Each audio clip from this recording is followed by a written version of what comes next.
ngi nuyu inspecteur général de police du directeur général de la police nationale monsieur Seydou Bokar Yàgg di nuyu contrôleurs généraux de police yi fi teew di nuyu les directeurs généraux ak directeurs yi fi teew yépp di nuyu chef de service yi fi nekk di nuyu les commissaires les officiers les sous-officiers les gradés les agents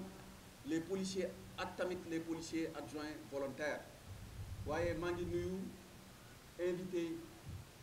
yi nga xamante ni ñoo teewee cérémonie wu tey bi dafa nekk aada ci saa yu feetu indépendance ñëwaatee ñu dajaloo fii ci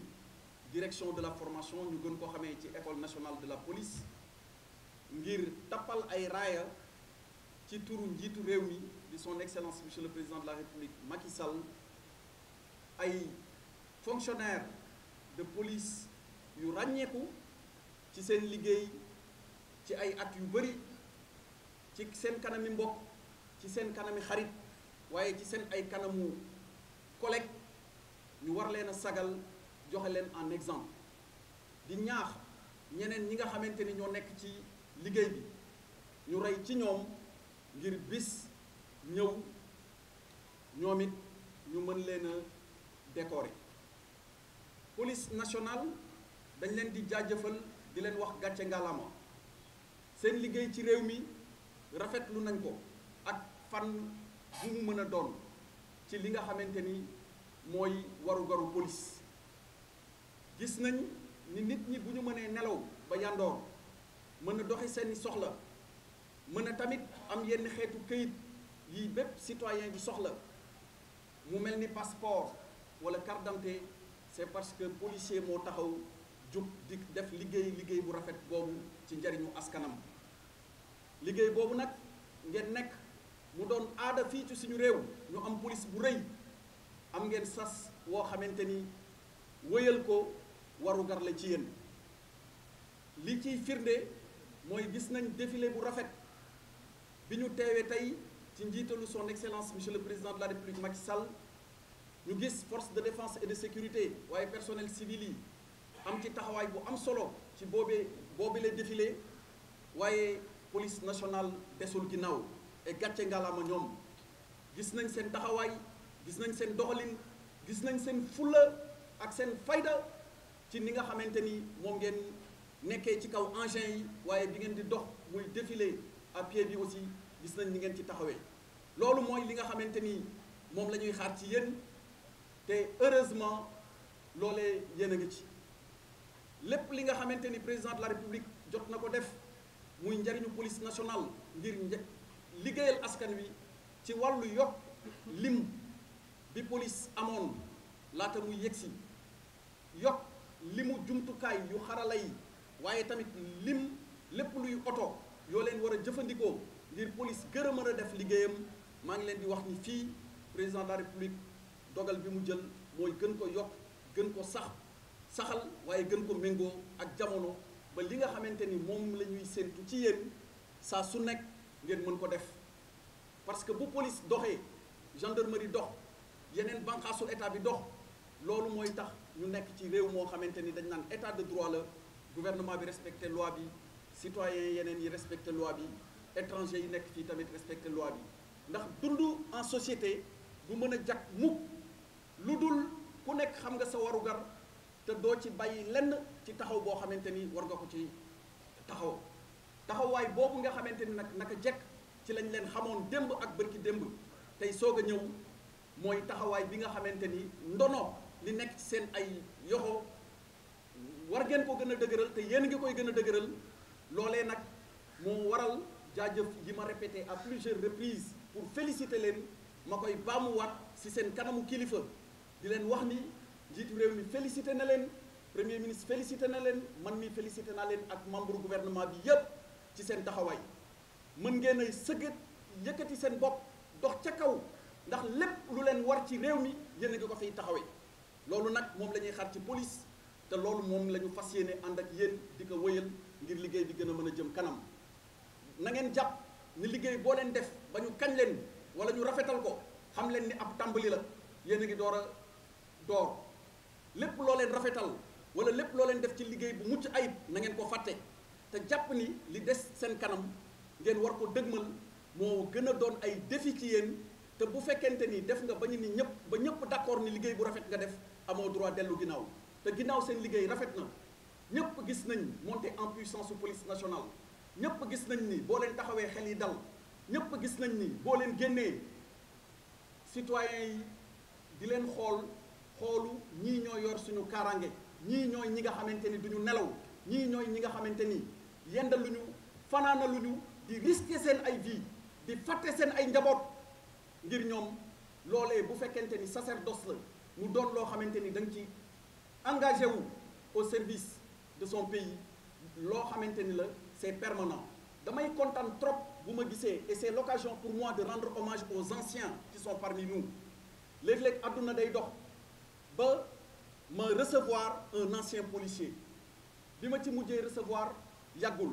mu wax ma ni ma ancien wu GMI la woon mais ancien wu BIP la mais un policier un jour un policier pour toujours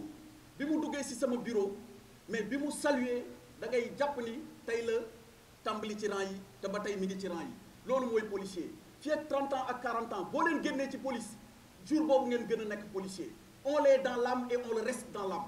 et aucune influence extérieure négative ne doit jouer sur vous que ce soit sur votre mental ou sur vos comportements regardez vos chefs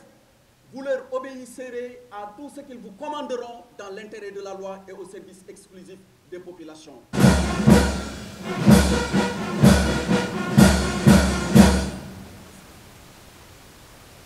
Monsieur l'inspecteur général de police, directeur général de la police nationale,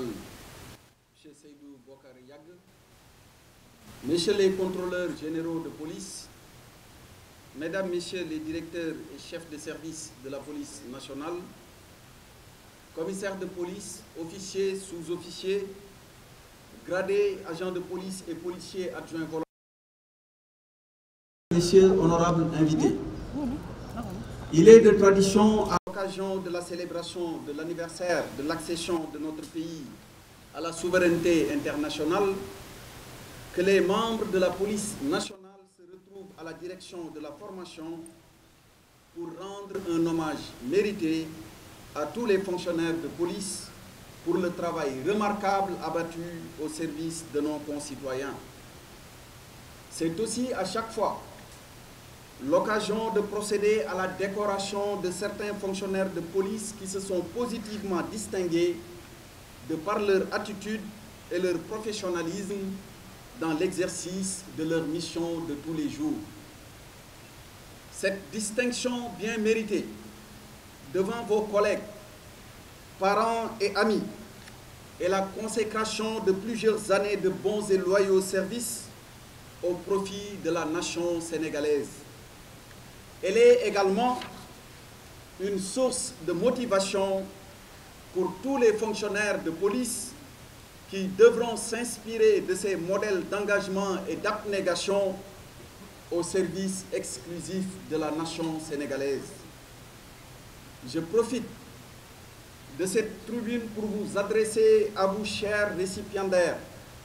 mes vives félicitations. Je voudrais également profiter de l'occasion solennelle ainsi offerte pour féliciter toute la police nationale et à sa tête le directeur général de la police pour sa belle participation à l'organisation de la cérémonie du défilé de ce matin, qui a été, sous ce rapport, une totale réussite, et confondre ainsi toutes les forces de défense et de sécurité, mais aussi les personnels civils qui ont participé à ce magnifique défilé. Revenant à la police, je voudrais vous dire que par votre posture professionnelle et la beauté de vos tenues, vous avez montré une très belle image de cette grande institution dont les missions sont consubstantielles à la vie de la République. Vous avez fait la fierté du ministère de l'Intérieur en général et de la Direction générale de la police nationale en particulier. Ainsi, Au nom de son Excellence, Monsieur le Président de la République, Macky Sall, je vous adresse mes chaleureuses félicitations. La police nationale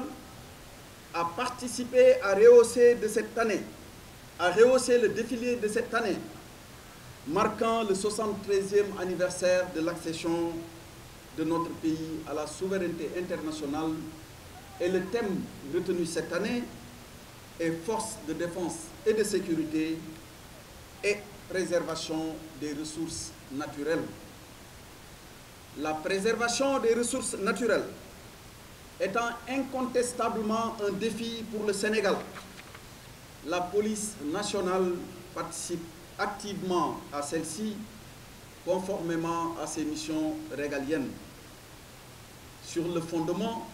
des dispositions législatives et réglementaires en vigueur, elle a défini des stratégies opérationnelles et adaptées pour améliorer l'efficacité dans la préservation de ces ressources, ô combien importantes pour le développement économique de notre cher pays. À travers sa mission de protection de la nature contre les menaces extérieures, la police nationale surveille, prévient et réprime les atteintes aux ressources naturelles, notamment la pollution de l'eau, les atteintes aux zones humides, au littoral et aux ressources minières, le braconnage, le trafic d'espèces protégées et d'espèces menacées d'extinction. Elle compte également se projeter dans un futur proche sur l'exploitation des ressources pétrolières et gazières à travers la spécialisation de son personnel dans le cadre de la formation initiale et continue. Ces missions de la police nationale s'accomplissent au quotidien à travers des actions concrètes menées par ces différentes directions, notamment la direction de la police de l'air et des frontières, la direction de la sécurité publique et la direction de la police judiciaire. De telles actions étant facilitées par l'apport considérable des services de renseignement et à l'appui opérationnel des unités du groupement mobile d'intervention. Sur instruction de son Excellence, Monsieur le Président de la République, Macky Sall, la police s'est vue renforcée tant sur le plan des effectifs que sur le plan des moyens d'intervention. Ces efforts de modernisation des équipements de la police nationale, je puis l'annoncer ici, vont se poursuivre pour une réponse optimale aux questions sécuritaires de l'heure. Dans le même temps, le maillage du territoire national va aussi se poursuivre par l'implantation de nouvelles unités spécialisées pour faire face aux menaces connues sous une nouvelle forme et autrement appelées menaces émergentes. Je voudrais, pour terminer, vous exhorter à continuer vos missions